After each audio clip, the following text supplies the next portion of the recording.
बिहार में तेजस्वी को बड़ा झटका। आरजेडी नेता केदारनाथ सिंह बीजेपी में शामिल।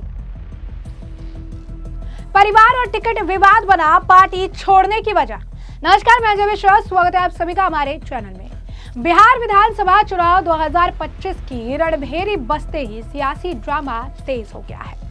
इसी बीच अब राष्ट्रीय जनता दल यानी आरजेडी को करारा झटका लगा है, जब बनियापुर विधायक केदारनाथ सिंह ने भाजपा का दामन थाम लिया है। कहा जा रहा है कि केदारनाथ सिंह का ट्रैक रिकॉर्ड की अगर हम बात करें तो बैक टू बैक 7 बार से विधायक रहे। ऐसे में तेजस्वी और राहुल के लिए, आप कहिए कि लालू प्रसाद यादव के लिए ये बहुत बड़ा झटका है। ये घटना महागठबंधन के लिए चेतावनी का संकेत है, जबकि एनडीए को नया बल मिल गया है। पटना में आयोजित एक भव्य समारोह में केदारनाथ ने केंद्रीय मंत्री और भाजपा नेता रविशंकर प्रसाद की मौजूदगी में पार्टी ज्वाइन की है।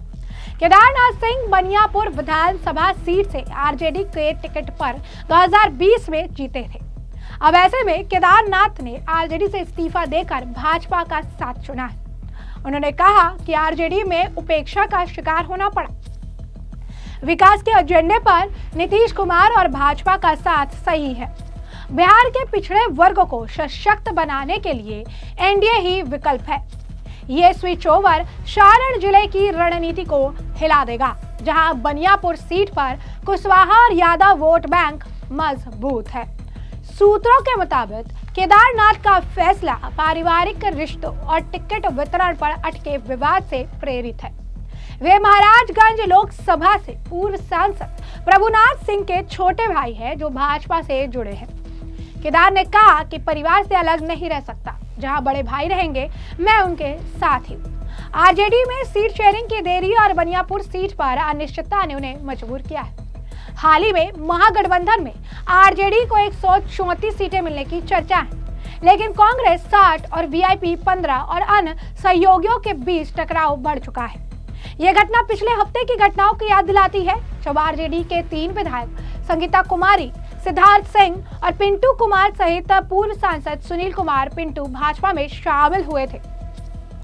विपक्षी नेता तेजस्वी यादव ने इसे एनडीए की खरीद फरोख्त नीति करार दिया था, लेकिन आरजेडी के अंदर खाने में हड़कंप मच गया था। एनडीए मजबूत हो रही है तो महागठबंधन पर समय के साथ दबाव बढ़ता जा रहा है। बिहार की टॉप 43 सीटों पर 6 और 11 नवंबर को 2 चरणों में मतदान होगा, जबकि 14 नवंबर को नतीजे आएंगे। भाजपा ने 71 उम्मीदवारों की पहली सूची जारी कर दी, जिसमें केदार जैसे नए चेहरों को महत्वपूर्ण भूमिका मिल सकती है। एनडीए ने सीट बंटवारे में भाजपा जदयू को 101 सीटें दी है, जबकि एलजेपी आरवी को 29। विशेषज्ञों का मानना है कि केदार का शामिल होना सारण में एनडीए को 4-5% वोट शिफ्ट कर सकता है। यानी साफ तौर पर आरजेडी के लिए यह बहुत बड़ा झटका है, जहां पर उनके दिग्गज नेता उनकी पार्टी छोड़ भाजपा में शामिल हो चुके हैं। जिस तरीके से बिहार में समय के साथ ये समीकरण बदल रहे हैं, जिस तरीके से आपको बता दें कि ये समीकरण समय के साथ बदलते जा रहे हैं, इससे ये कहना गलत नहीं होगा कि बिहार में महागठबंधन लालू, तेजस्वी और राहुल की मुश्किलें वो बढ़ती जा रही है। आपको बता दें कि लोगों ने भी इस मामले को लेकर, ज्वाइनिंग को लेकर प्रतिक्रिया देना शुरू कर दिया। एक व्यक्ति ने लिखा है कि ये बहुत बड़ा कैच है, एक बहुत बड़े दिग्गज नेता है सारण डिस्ट्रिक्ट में, बीजेपी को इसका बहुत बड़ा फायदा होगा। यानी यहाँ पर साफ तौर पर लोग इस बात पर, अगर आप कहेंगे कि जोर दे रही हैं कि बीजेपी के लिए ये एक बहुत बड़ा विकल्प बीजेपी को मिला है, एक मजबूत, आप कह सकते हैं कि बीजेपी को कैंडिडेट मिला है, और ये एक बहुत बड़ा झटका आरजेडी के लिए है। बता दें कि सीट बंटवारे को लेकर भी लगातार पूरी तरीके से इनकी मुश्किलें बढ़ रही है, क्योंकि सीट बंटवारे पर भी राहुल, तेजस्वी और वीआईपी पार्टी में सहमति नहीं बन रही है। यही कारण है कि तेजस्वी हाल फिलहाल में सीट शेयरिंग को लेकर दिल्ली में हुई बैठक में गए तो थे, लेकिन उस बैठक में उनकी बातचीत ठीक तरीके से नहीं हो पाई। सीट बंटवारे पर बात सही तरीके से नहीं बैठी।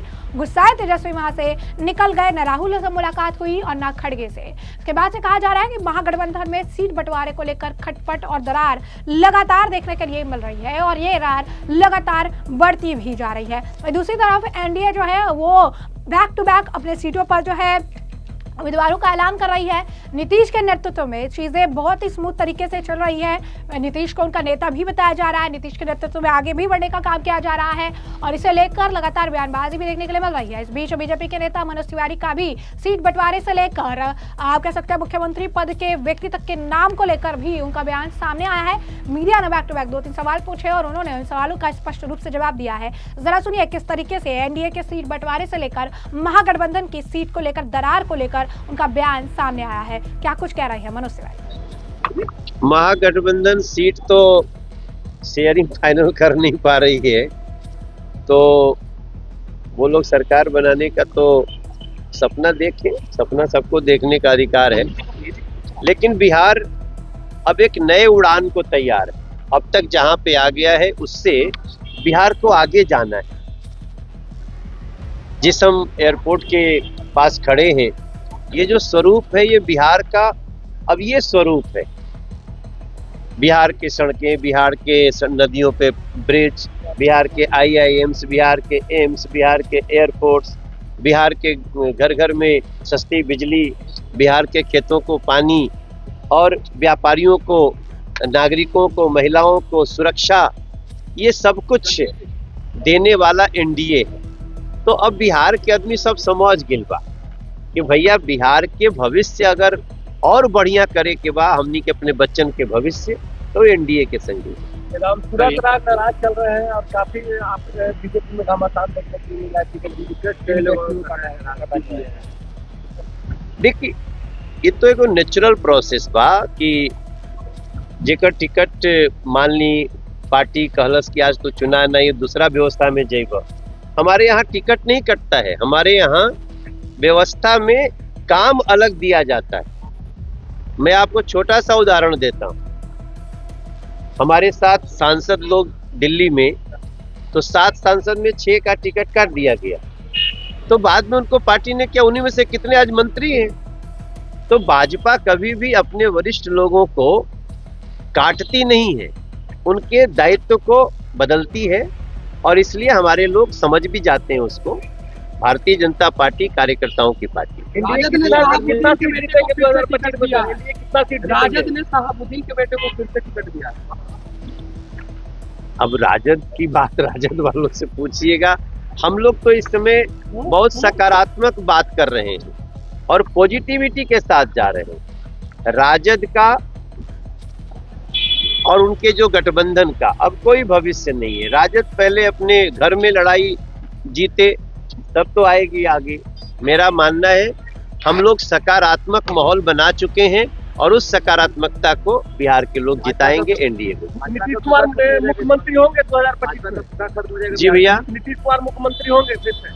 अरे उन्हीं के नेतृत्व में हम लोग लड़ रहे हैं। नीतीश जी हमारे नेता है। नेता है, मुख्यमंत्री नहीं हो सकते? अरे भाई, नेता ही होता है और कौन होता है। तो जैसे कि आपने उनका बयान सुना, उन्होंने साफ तौर पर सीट बंटवारे से लेकर तमाम चीजों पर अपना बयान दिया और बताया कि कैसे एक तरफ बीजेपी है जो अपना कुनबा बढ़ा रही है, सीट बंटवारे को लेकर कोई भी जो है टेंशन नहीं है, कोई भी परेशानी नहीं है, कोई भी प्रॉब्लम नहीं है। लेकिन वही महागठबंधन में सीट बंटवारे पर ही चीजें ठीक नहीं हो पा रही है। वो कह रहे हैं सपने देखना अच्छी बात है, अगर जीत के सपने देखते हैं तो उसको कोई बुराई नहीं है, सपने सब देखते हैं, लेकिन जीत जो है वो एनडीए की होगी। उनका कहना है कि एनडीए के जो है नीतीश कुमार के नेतृत्व में एनडीए जो है एक शानदार जीत दर्ज जरूर करेगी। तो इसमें हमने आपको जो पूरा मामला है विस्तार से बताया कि ये पूरा मामला क्या है। इस पूरे मामले पर अब आपकी भी जो राय हो हमें कमेंट सेक्शन में कमेंट करके जरूर से जरूर साझा करिएगा। धन्यवाद।